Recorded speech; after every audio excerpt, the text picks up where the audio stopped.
Para hadirin jamaah salat Jumat rahimakumullah, marilah kita senantiasa memanjatkan puji syukur kehadirat Allah Subhanahu wa taala, karena Allah telah memberikan berbagai karunia-Nya kepada kita, baik yang kita bisa hitung nilai secara langsung maupun yang kita tidak bisa lihat secara langsung. Yang jelas Allah Subhanahu wa taala telah memberikan karunia-Nya kepada kita dengan apa yang Allah kehendaki, dengan menurut apa yang Allah kehendaki.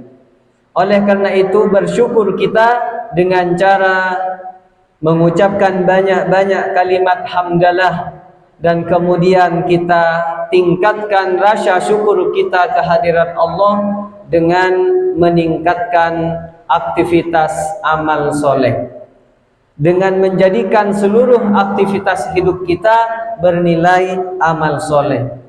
Kemudian marilah kita banyak-banyak membaca selawat kepada Nabi SAW, karena sesungguhnya kalau kita membaca selawat kepada Nabi berarti hati kita bersambung kepada beliau.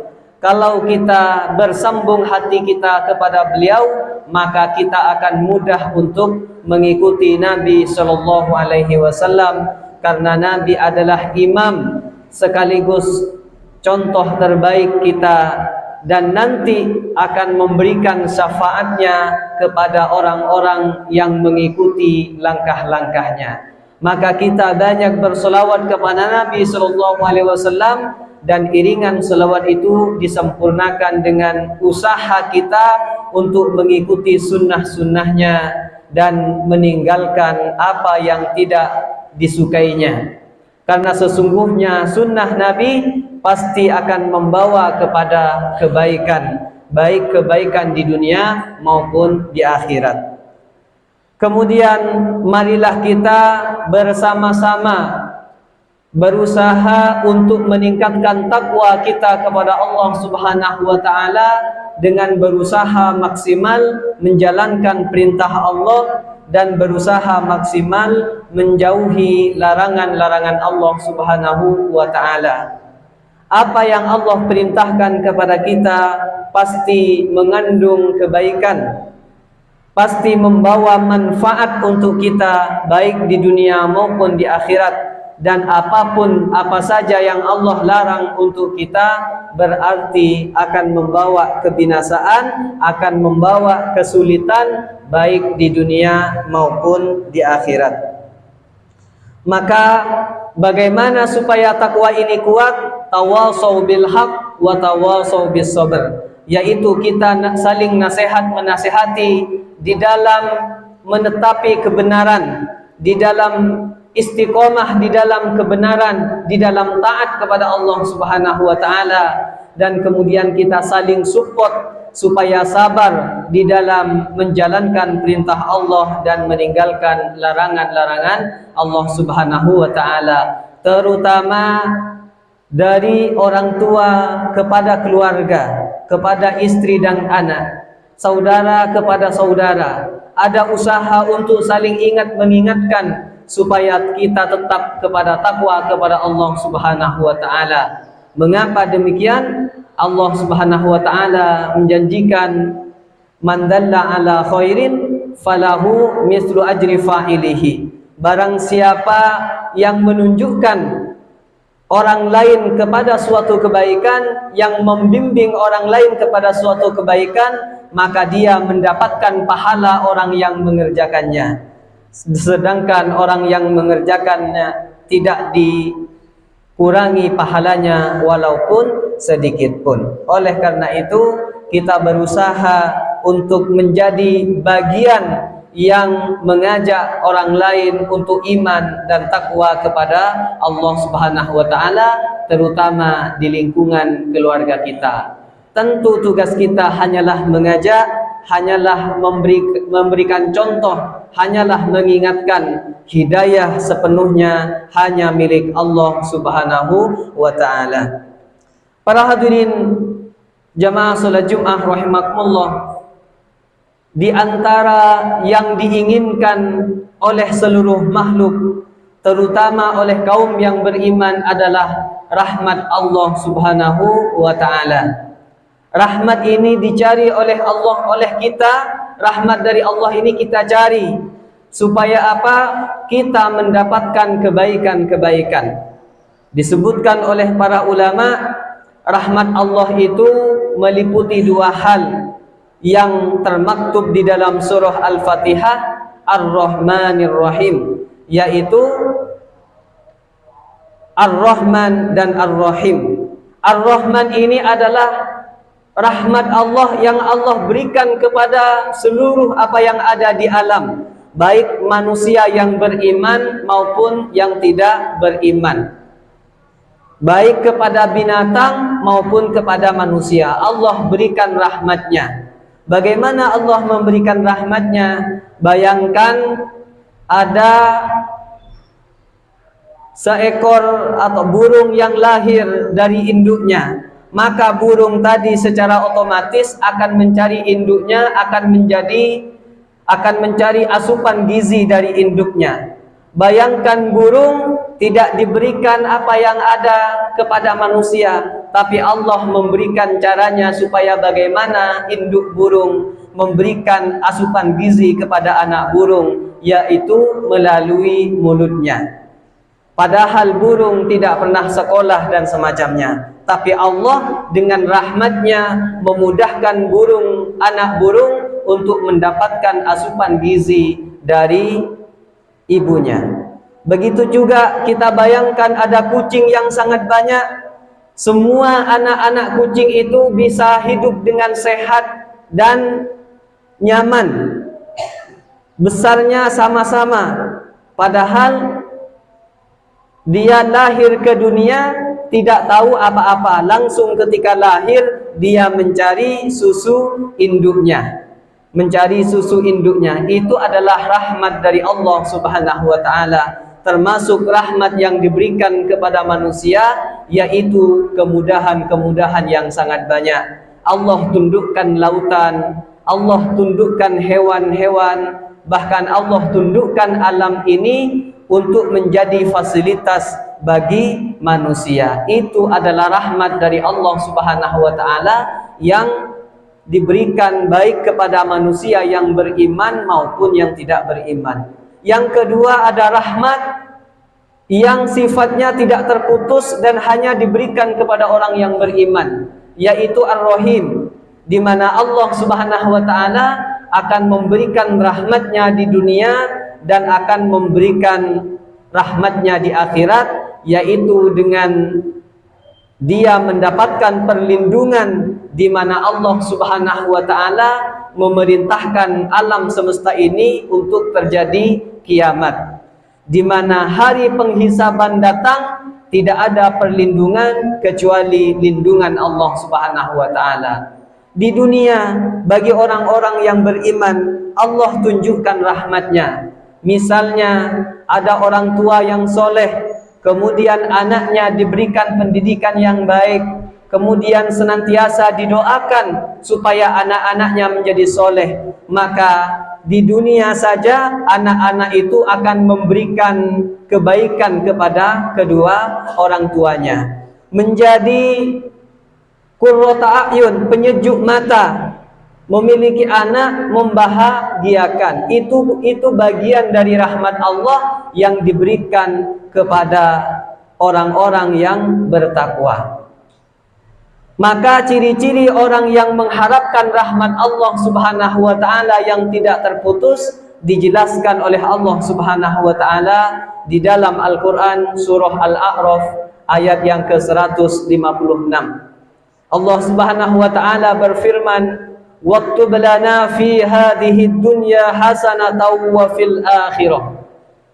Kata Allah, di antara ciri-ciri orang yang mengharapkan rahmat Allah dunia dan akhirat, yaitu orang-orang yang selalu berharap, selalu berdoa kepada Allah, "Waktub lana fi hadhihi dunya wal akhirah." Ya Allah, tetapkanlah kepada kami fi hadhihi dunya hasanah, di dalam kehidupan dunia ini kebaikan, wa fil akhirah, dan juga kebaikan akhirat. Jadi dia selalu berdoa kepada Allah minta kebaikan dunia dan akhirat. Dan doa lengkapnya dijelaskan dalam ayat yang lain, Rabbana atina fid dunya hasanah wa fil akhirati hasanah wa qina azabannar. Jadi minta kebaikan di dunia dan di akhirat, dan minta dipelihara dari api neraka. Inilah sikap dan sifat yang dimiliki oleh orang yang senantiasa mencari rahmat Allah dunia dan akhirat. Kemudian kata Allah, kata orang itu bahwa inna hudna ilaik, sesungguhnya aku senantiasa bertaubat kepadamu. Dia selalu mengerjakan kebaikan-kebaikan yang dapat mendatangkan keridhaan Allah Subhanahu wa taala. Tentu biasanya orang berdoa ini tidak hanya langsung berdoa, kecuali ada petir. Kalau ada petir langsung berdoa, apa saja dibaca. Tapi biasanya lumrahnya orang yang memohon kebaikan pasti diawali dengan amal soleh. Ada yang mengawalinya dengan sedekah, ada yang mengawalinya dengan baca Quran, ada yang mengawalinya dengan sholat dan semacamnya. Dan tentu ini sepaket. Biasanya orang yang sering berdoa adalah orang yang sering beramal soleh. Maka kata Allah Subhanahu wa taala, qala azabi usibu bihi man asya. Allah mengatakan, sesungguhnya azabku akan ditimpakan kepada orang-orang yang aku kehendaki. Jadi Allah akan menimpakan azabnya di dunia, yaitu kepada orang-orang yang Allah kehendaki. Siapa mereka? Orang-orang yang di dunia banyak-banyak mengerjakan maksiat.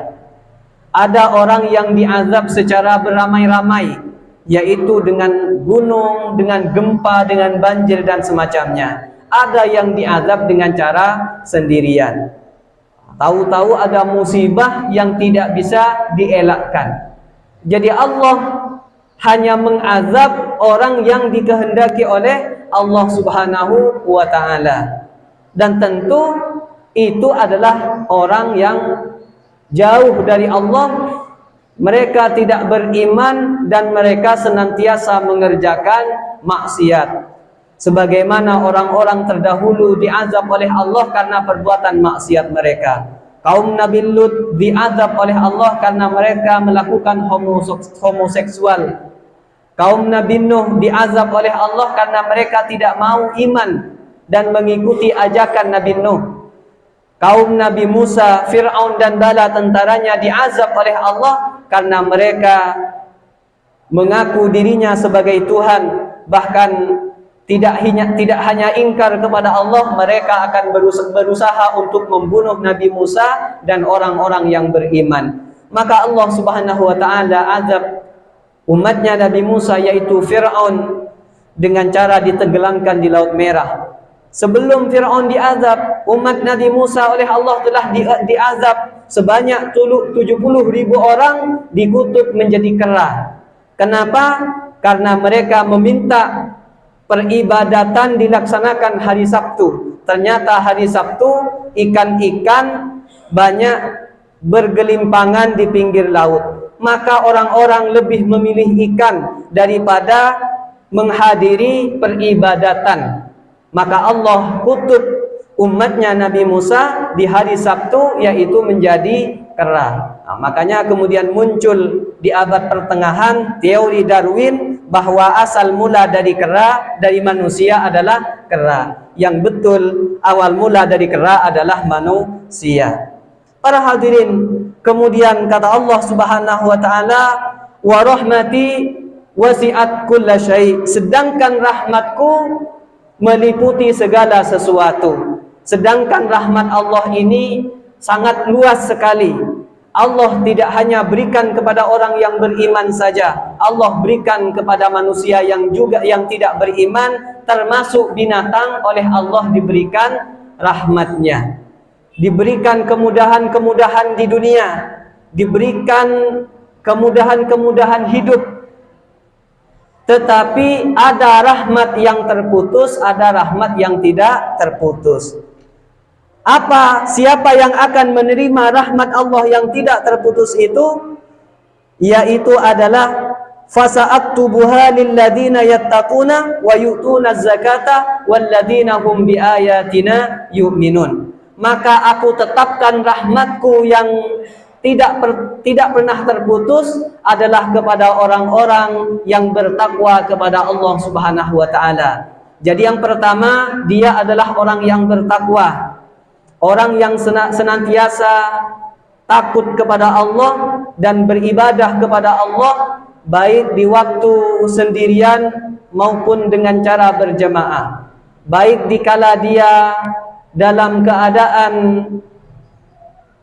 bersama-sama maupun dalam kesendirian, baik di tempat yang ramai maupun di dalam tempat yang sepi. Dia senantiasa ingat kepada Allah, takut kepada Allah, dan berharap kebaikan dari Allah Subhanahu wa taala.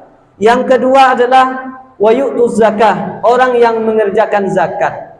Artinya mafhum dari ayat ini adalah orang yang mengerjakan syariat, yaitu sholat, zakat, puasa, dan haji apabila dia mampu.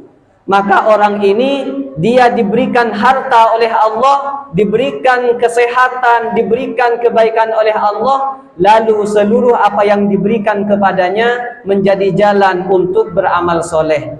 Hartanya dizakatkan kalau dia sudah mencapai haul, yaitu 1 tahun, dan mencapai nisab batas minimal.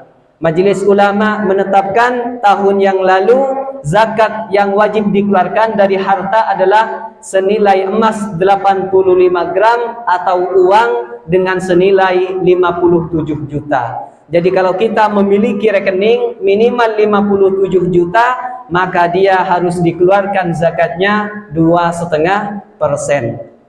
2,5%. Berlaku kelipatannya 100 juta sampai 1 miliar, maka dihitung zakatnya.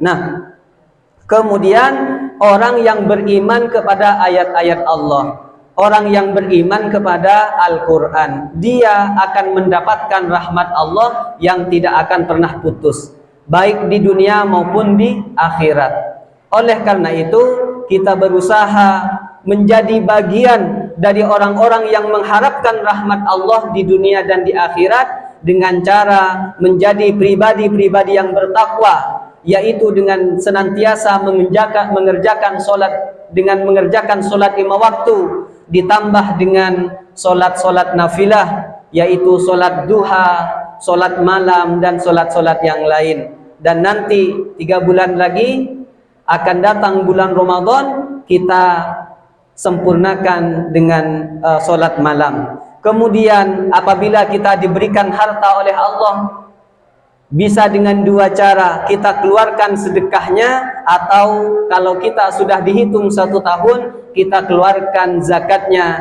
yaitu dalam rangka membantu orang-orang yang kesulitan hidup.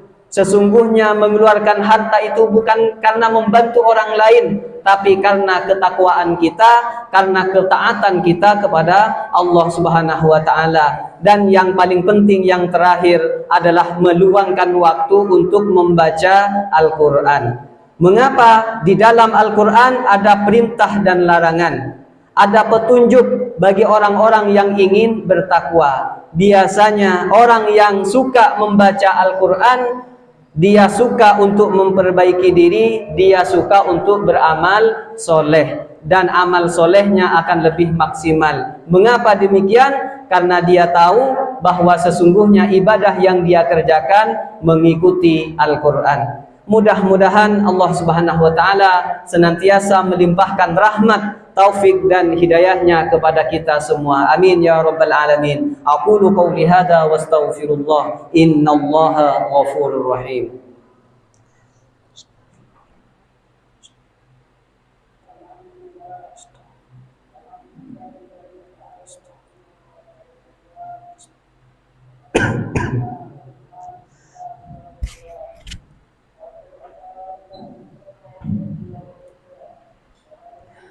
Alhamdulillah, alhamdulillahi wa kafa, wa 'alan nabiyil mustafa wa 'ala alihi wa sahbihi wa man ihtada. Allahumma salli wa sallim ala nabina Muhammad wa ala alihi wa sahbihi ajma'in, amma ba'du. Para hadirin jamaah salat Jumat rahimakumullah. Kalau seandainya kita ingin mendapatkan rahmat Allah Subhanahu wa taala, maka tentunya adalah kita harus mencari tahu bagaimana caranya. Kemudian Allah Subhanahu wa taala menjelaskan di dalam ayat berikutnya, surah Al-A'raf ayat yang ke-57.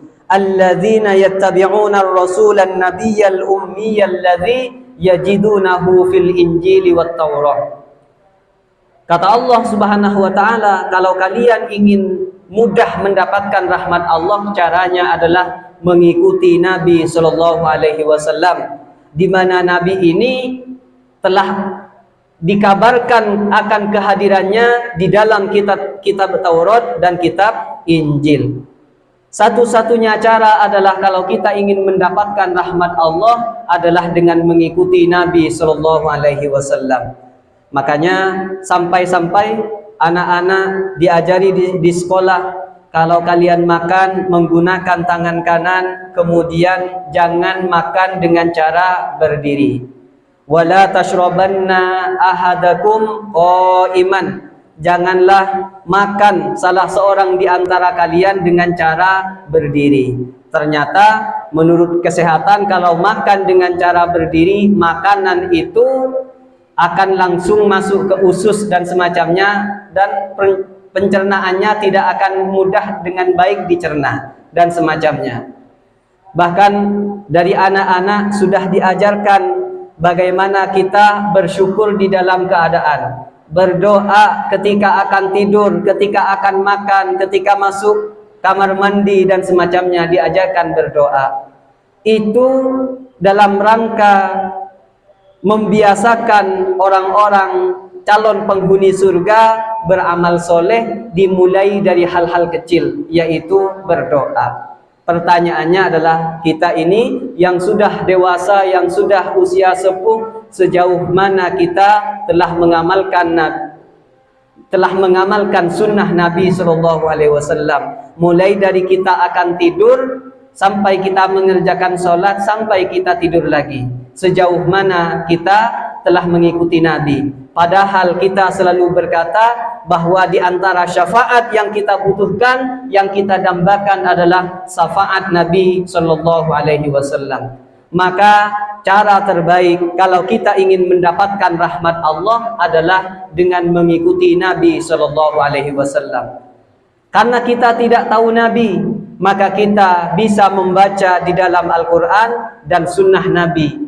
Kalau kita tidak bisa membacanya, maka kita contoh orang-orang soleh, bagaimana mereka beribadah, bagaimana mereka menjalani kehidupan. Cara yang paling mudah adalah mencontoh dan bersama dengan orang-orang yang soleh. Kalau kita tidak bisa khusyuk solat sendirian, maka kita berusaha untuk solat berjemaah dan seterusnya. Oleh karena itu, harus menjadi catatan di dalam hidup kita, cara terbaik untuk mendapatkan rahmat Allah dunia dan akhirat adalah dengan mengikuti sunnah Nabi sallallahu alaihi wasallam. Mudah-mudahan kita ini diakui sebagai umat Nabi sallallahu alaihi wasallam dan menjadi bagian dari orang-orang yang mendapatkan syafaatnya kelak di hari kiamat. Amin ya rabbal alamin. Bismillahirrahmanirrahim. Alhamdulillahirabbil alamin. Allahumma salli wa sallim ala nabiyyina Muhammad wa ala alihi wa sahbihi ajma'in. Allahumma inna nas'alukal huda wat-tuqa wal afafa wal ghina. Allahumma kfina bihalalika an haramik wa aghnina bifadlika amman siwak. Allahumma inna na'udzubika min jahdil bala wa darkis syaqa wa su'il qada wa samatatil a'da. Allahumma ighfir lil muslimina wal muslimat wal mu'minina wal mu'minat al ahya'i minhum wal amwat. Allahumma ighfir lana wa li ikhwanina alladhina sabaquna bil iman. Allahumma ighfir lana wa li abaina wa li ummahatina wa lil muslimina wal muslimat al ahya'i minhum wal amwat. Rabbana atina fid dunya hasanah wa fil akhirati hasanah wa qina adzabannar. Rabbana hab lana min azwajina wa dzurriyyatina qurrata a'yun waj'alna lil muttaqina imama waj'alna lil muttaqina imama. Rabbana zalamna anfusana wa illam taghfir lana wa tarhamna lanakunanna minal khasirin. Wa sallallahu ala sayyidina Muhammad wa ala alihi wa sahbihi ajma'in. Walhamdulillahi rabbil alamin. Aqimis shalah.